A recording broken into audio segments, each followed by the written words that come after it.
આપ જોઈ રહ્યા છો સ્પાર્ક ટુડે ન્યૂઝ। જૂનાગઢ જિલ્લાના માંગરોળ ડિવિઝન હેઠળ લોહેજ 66 કેવી સબસ્ટેશનમાંથી 3 નવા ફીડર કાર્યરત કરવામાં આવ્યા છે।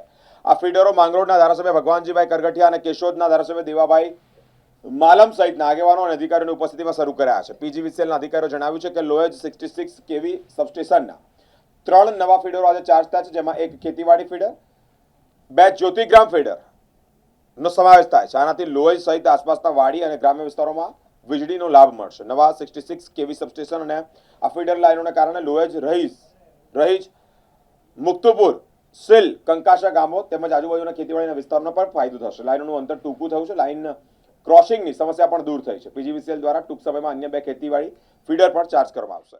માંગરોળ ડિવિઝન હેઠળ આવતા લોહેજ જે નવું 66 કેવી સબસ્ટેશન છે એના 3 ફીડરો આજે ચાર્જ થઈ રહ્યા છે અને એની અંદર એક ખેતીવાડી ફીડર જે લોહેજમાંથી અમરેશ્વર એજી ફીડર તરીકે છે અને જેજીવાઈ ફીડર જે એક નીલકંઠ જેજીવાઈ છે અને બીજું રહીજ જેજીવાઈ, એમ 3 ફીડરો આજે ચાલુ થાય છે, જેથી કરી અને આ નવા એસએસ થકી ચાલુ થયેલા લિંક લાઇનના 3 ફીડરો થકી ખેડૂતો અને ગ્રામજનોને આના માટે જે છે જે બધા જે રાહ જોતા હતા એ લોહેજ વાડી વિસ્તારને પણ ફાયદો થશે, લોહેજ ગામને પણ ફાયદો થશે અને આજુબાજુના વિસ્તારોને પણ ફાયદો થશે। લોહેજ ખાતે નવું બનેલું 66 કેવી જે લોહેજ સબસ્ટેશન છે તેની અંદર 3 નવી ફીડર લાઈનો અલગ કરવામાં આવી અને જેથી કરીને આવનારા દિવસોમાં ખેડૂતોને, ગ્રામજનોને ખૂબ જ એની સારી એવી સુવિધા મળી શકે।